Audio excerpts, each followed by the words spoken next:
Après 6 années passées au Canard, après avoir atteint 400 000 abonnés, après avoir monté une équipe qui a fait des centaines de vidéos et après avoir politisé, moi, tant de personnes, il nous faut passer à l'étape supérieure. Aujourd'hui, face aux défis qui s'annoncent, il est temps que quelqu'un prenne les choses en main. J'ai donc pris la décision très difficile, très contraignante, pas du tout égocentrique, de me présenter seul à la présidentielle de 2027. C'est un moment qui sera crucial et nous, le peuple tout entier, avec moi devant tout le monde, on peut lutter contre les milliardaires et face à toutes les autres candidatures qui se préparent déjà à vous trahir. Alors aujourd'hui, prenez la bonne décision, rejoignez la campagne avec Pavek, sauvez 2027. Mais Johan, qu'est-ce que tu fais là? Ça, c'est ma déclaration aux Français pour ma candidature au présidentiel 2027. Ouais, mais l'écoutez pas. Hein. Non mais si, c'est important parce que là, on est en cagnotte, tu sais, et c'est les derniers jours du financement, il ne manque plus que 10 000 € pour tout clôturer, donc il faut absolument qu'on fasse des annonces qui disent waouh quoi aux gens. Tu penses que ça serait pas mieux de raconter notre histoire, de dire qu'on est le produit de l'histoire sociale? C'est mieux que ta machine à écrire là. C'est une royale. Oh oui. Royal aristocrate, il y a marqué quoi là? Aristocrate, aristocrate. Ça c'est pas pour tout le monde, hein. Ça c'est pour les gens qui ont fait l'ENA, ça. D'accord? Super. Ben moi je vais faire des nids à canards partout en France là, avec un Discord. Tu crois qu'on va avoir envie de donner à ce genre de personnage? Ouais. Donner plutôt au canard, hein. Faut pas donner à Johan. T'as vu l'affiche qu'on a fait? Ouais. Et cette histoire du canard, elle est intimement liée à l'histoire politique de notre pays, c'est-à-dire à notre histoire commune à tous. Cette histoire, elle débute, on va dire, il y a 15 ans. À ce moment-là, je suis un ado qui a grandi avec Internet et je vois une nouvelle vague de médias indépendants arriver en ligne avec Arrêt sur Image en 2007 et Mediapart en 2008. Alors ça reste de niche, hein, parce que Mediapart faut payer, pareil pour Arrêt sur Image, mais au moins eux, ils ont le mérite d'être de la vidéo. Mais le vrai changement, il a lieu en 2011 quand un gars décide de faire un podcast sur les boules de feu dans les jeux vidéo. Voilà, c'est une petite émission comme ça qu'il fait. Et du coup, ça plaît à JVC, jeuxvideo.com, qui le recrute et c'est le début de 3615 Usul. Alors certes, au départ, c'est une émission de jeux vidéo, mais dans laquelle Usul va mettre petit à petit des analyses politiques à disposition de centaines de milliers de personnes. Et en plus de ça, ça va encourager tout autour de lui plein de gens à faire de la vidéo et c'est le début d'une génération de youtubeurs. On se retrouve avec Nota Bene, Lex Luthor, Superflamme, Dave Sheik, le Stagirite, la team Hacking Social ou encore Osons Causer. Et c'est notamment aussi avec Tatiana Ventos qui vont organiser un collectif On vaut mieux que ça contre la loi travail de 2016. Et il se passait pas mal de choses à l'époque, hein. T'avais ce collectif de youtubeurs politiques, mais t'avais aussi Nuit debout. On se retrouve à des milliers sur des places publiques partout en France à parler de nos conditions de travail et parler de démocratie. Et On vaut mieux que ça devient le porte-voix du mouvement social. Et nous à Laval, on occupait les lieux, on faisait des manifs, on faisait des assemblées générales et les vidéos de ces créateurs d'On vaut mieux que ça, c'était nos tracts numériques. Et en vrai, c'était beau, c'était fort et c'est plein de beaux souvenirs. Sauf que, ça tourne mal. Ça va se diviser sur des questions de bouquins, de présence dans les médias de milliardaires,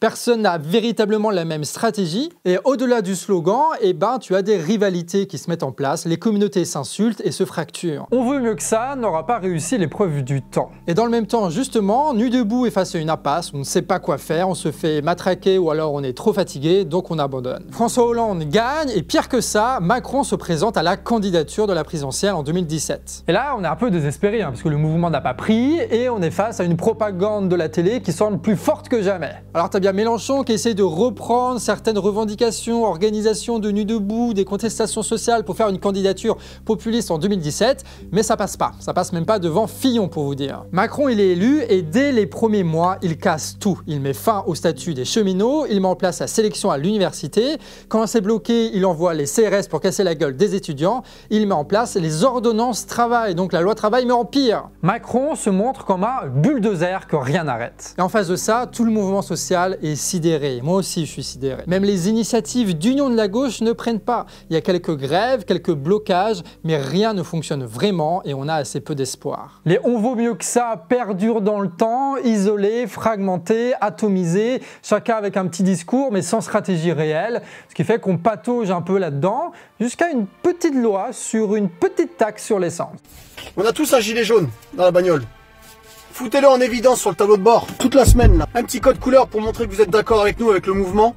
Et qui est chaud, qui est pas chaud, ça va motiver. Ils ont imposé leurs gilets jaunes dans nos voitures et nous on va imposer nos gilets jaunes partout en France. Et ça marche bien au-delà de ce qu'on a vu en 2016 pendant Nuit debout, bien au-delà des manifestations rituelles du 1er mai. On est nombreux comme on l'a jamais été et pour beaucoup c'est la première fois qu'ils prennent la rue. Nous le peuple on fout une gifle à tous les gauchos qui nous pensaient incapables d'agir sans eux, sans leur magouille et sans leur alliance bidon. Nous on est allé à Guingamp la veille pour distribuer des tracts, on nous a donné des tâches de filer le café aux 4 ronds-points Guingampais le jour du blocage, le 17 novembre.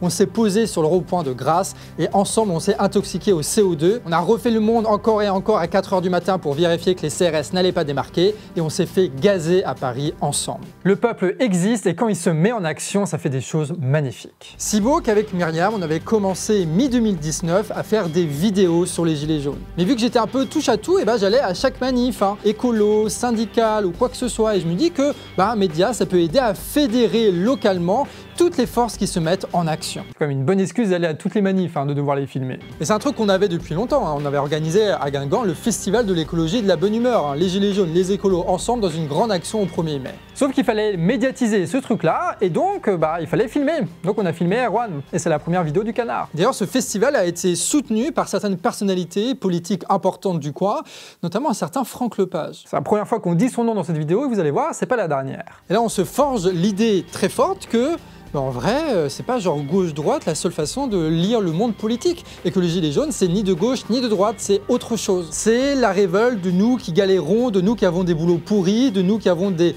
boîtes au bord de la faillite ou qui avons des rémunérations bidons. Et donc l'idée du Canard réfractaire, c'était grâce à un journal et grâce à des vidéos, de donner la parole à ceux qui ne l'ont jamais. Et même si on est différents, c'est pas grave, on parle et on continue de se parler. Galère après galère, vidéo après vidéo, le Canard fait son petit coin localement grâce aux copains qui partagent, aux copains qui conseillent et aux copains qui financent. Et oui, grâce à un tout premier financement participatif où on a récolté 2000 €, on a réussi à s'acheter nos premières caméras. Et on profite alors d'une excursion en Centre-Bretagne pour interviewer Franck Lepage, et là ça cartonne. Et puis on filme son événement organisé avec Étienne Chouard, et là aussi ça cartonne. On commence à prendre de l'ampleur localement mais aussi nationalement grâce à ces vidéos. Et ça c'est pendant le mouvement des Gilets jaunes, alors que Macron il est à 2 doigts de s'enfuir en hélicoptère. Et donc pour s'en sortir, Macron il fait des petits moves de communicants en mode des petits cadeaux par-ci, des faux débats par là. Mais ça prend pas parce que le mouvement continue et même plus loin, il va être soutenu par un mouvement syndicaliste fort suite aux annonces de retraite à points. Là, on est des centaines de milliers dans les rues avec des manifestants de longue date et des gilets jaunes. Et là, on sent qu'on est fort quand même. Alors oui, le temps passe, oui, c'est parfois compliqué, mais on est de plus en plus nombreux. Sauf que tu as l'arrivée du Covid. Avec le confinement, on se retrouve coincé chez nous. Les collectifs sont brisés et les gilets jaunes semblent finis. Il n'y a plus de manifs, plus de camarades à filmer, il y a juste moi, Mimi et une caméra. Donc à défaut d'avoir des événements locaux, on va parler de ce qui se passe au national, et à défaut de pouvoir filmer les copains, je vais me filmer tout seul. Et c'est à ce moment-là que le Canard commence à ressembler à ce que vous connaissez aujourd'hui. On commence à faire des vidéos quotidiennes. On parle de l'actualité, des articles qu'on voit passer, on essaye de comprendre le monde et de transmettre ce qu'on a compris comme on l'a compris pour que ce soit accessible à tous. Sauf qu'à un moment donné, il faut approfondir un petit peu ses connaissances. Et donc c'est mieux d'être à plusieurs. C'est pour ça qu'on lance le Discord du Canard réfractaire. C'est un réseau social dans lequel on peut tous se retrouver, parler en vocal et par écrit de façon même anonyme. Et donc autour du Canard, tu vas avoir plein de gens qui vont poster des analyses, poster des articles et m'aider à l'écriture des vidéos. Et c'est sur ce Discord que je vais rencontrer par exemple Camille, Damien ou Émeric qui vont rejoindre le Canard plus tard. Et en visite en Bretagne, Nina se retrouve coincée en Bretagne à cause du confinement. Et du coup, on commence à faire des vidéos aussi avec elle. Et là, petit à petit, il y a une équipe qui est en train de se former. En décembre, on fait même l'université confinée du Canard réfractaire sur Discord où plus d'1 millier de personnes va se former sur 2 jours et avec notamment comme figure de proue un certain Franck Lepage. En 2021, après la réussite d'un premier financement participatif, on met en place nos premiers salariés. Nina, Pixel au montage, Camille à la prod et moi. Et là, on commence à professionnaliser Canard car n'empêche, ça commence à durer et ça fonctionne toujours. L'idée, c'est de pouvoir faire toujours plus de contenu de meilleure qualité et de ne jamais s'arrêter. On a profité du fait que le confinement a poussé des milliers de gens à s'informer autrement, y compris au Canard. Et ça nous donne une force incroyable et donc on est hyper confiant et on s'attaque à la SFAM à ce moment-là.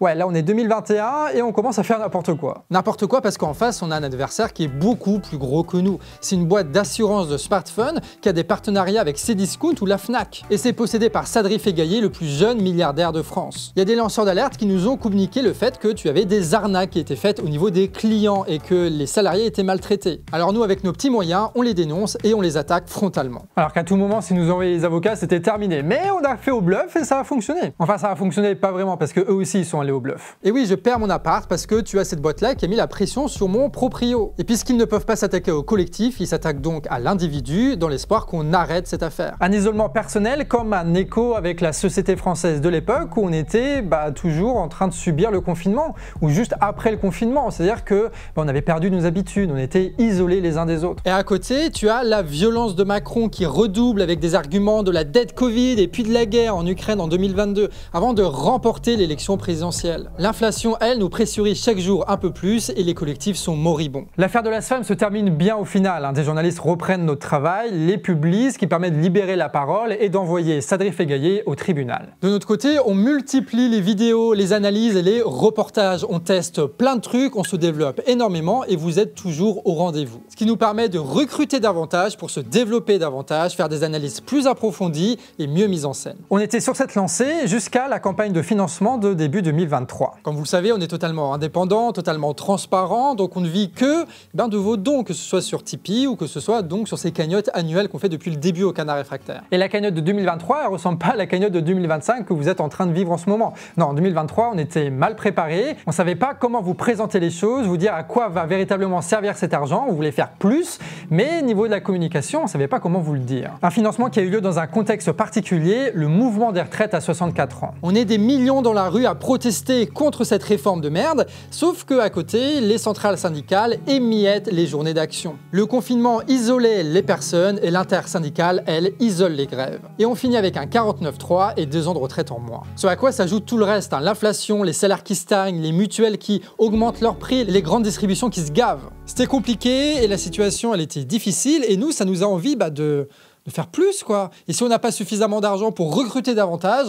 on va s'organiser autrement pour quand même continuer d'avancer. Avec le peu de trésorerie, on a donc fait un investissement, on a lancé une chaîne d'actualité quotidienne qui s'appelle Actu Réfractaire. L'idée est que vous soyez, mais nous aussi, qu'on soit au courant de toute l'actualité politique en France et qu'on puisse donc en faire des vidéos tous les jours sur Actu Réfractaire et que ça nourrisse toutes les vidéos de Canard Réfractaire. On commence alors à penser à la complémentarité entre les chaînes plutôt que de tout faire sur une seule. Actu Réfractaire, c'était une promesse si on arrivait au bout du financement. On n'est pas arrivé au bout du financement, mais on a quand même tenu cette promesse. Ouais, quand on veut faire des trucs au Canard, on le fait. Même s'il y a des galères, on continue tout droit, on est têtu. D'ailleurs, pour 2025, on a beaucoup de projets en tête qu'on aimerait réaliser, donc n'hésite pas à aller en cagnotte en description pour cette nouvelle année. En 2024, on était mieux préparés. On a eu Betsy à la communication qui nous a aidés pour faire une belle campagne sur le modèle d'un média indépendant, transparent, avec des rémunérations égalitaires, et ça a fonctionné, et on vous en remercie. Suite à ça, on a eu le budget pour se déplacer un petit peu partout en France, et on a pu assister à des réunions, des mouvements, participer à des actions, parce qu'on avait les contacts, parce que les gens regardent Canard et que nous on a envie de partir et du coup ils nous invitent les gens. Ça a été la base du format Ça bouge et chez vous, notamment avec Déby. Et là il y a un petit peu un retour aux sources, parce qu'au début 2019 Canard, on filme les gilets jaunes, les manifestations qui se passent à Guingamp, et 2024 on le refait en fait. Avec une petite différence de quelques dizaines de milliers de personnes qui regardent, mais c'est à peu près la même chose. Et pareil pour les Actu Réfractaires, c'était le début du confinement où on faisait des actualités tous les jours, et là on le refait mais de manière professionnalisée avec plus de gens. On se rend compte que Canard, c'est souvent essayer de faire la même chose, mais en mieux chaque année. À chaque fois, on s'aperçoit qu'on revient aux 3 mêmes points fondamentaux: lutter contre l'isolement, soutenir les collectifs et servir de porte-voix. Et c'est pour ça qu'on est en train en ce moment de remettre en place le Discord, pour avoir un lieu où vous pouvez discuter entre vous et avec nous, et où on pourra organiser les prochaines rencontres. Et vous pourrez même participer à l'écriture de certaines émissions si vous voulez faire du bénévolat. Ça fait partie des choses de faire plus avec moi, c'est tout simplement en faisant en sorte qu'on soit plus nombreux à participer. C'est aussi pour ça qu'on a remis en place CanardTube, où sont diffusées toutes nos vidéos sans risque d'être bannies parce que YouTube ou Facebook. On a fait une newsletter pour les gens de Tipeee, pour leur leur dire quelles vidéos sont sorties dans la semaine et les tenir au courant. L'idée, c'est de renforcer les liens qui nous unissent tous ensemble et faire en sorte que Canard Réfractaire serve véritablement de caisse de résonance. Oui, on doit continuer nos analyses, mais oui, on doit aussi être utile aux gens qui les regardent. Et puis, autre que les collectifs, on se relie aussi de plus en plus avec des personnalités d'Internet. On a intégré par exemple la team Glupatate à l'équipe du Canard, parce que ce qu'ils font, c'est des tracts numériques incroyables qui sont diffusés à des millions de personnes.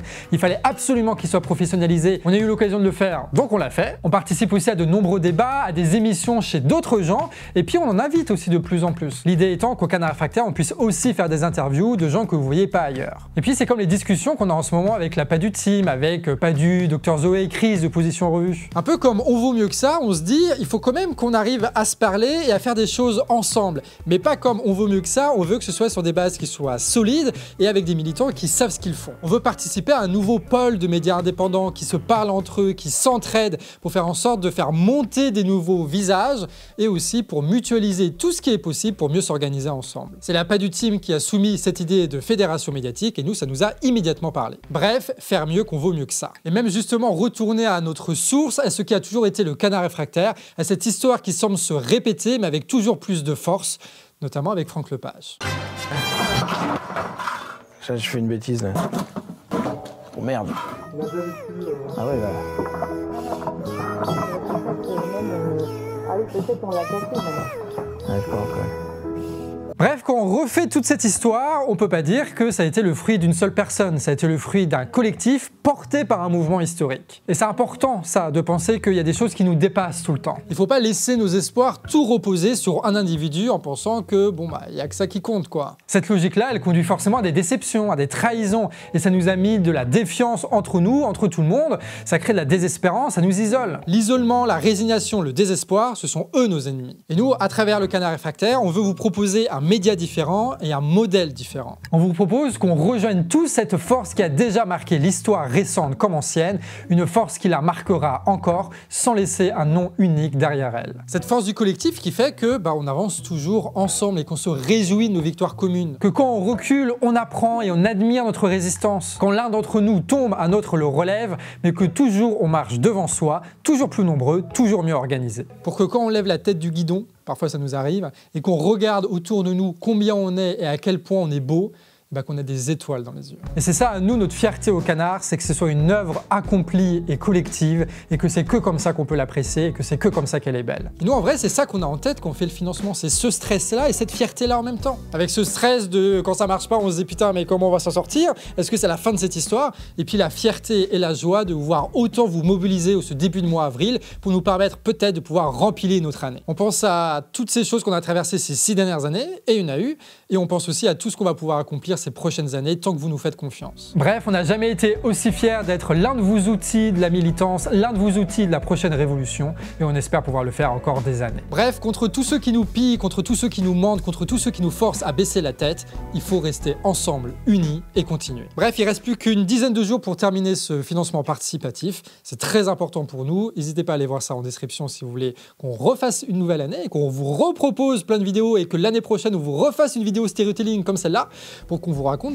où on en est aujourd'hui. Merci pour votre soutien, merci pour vos encouragements, merci pour vos partages et on se dit à la prochaine. Et en plus, quelque chose me dit que la prochaine vidéo va être très très bien.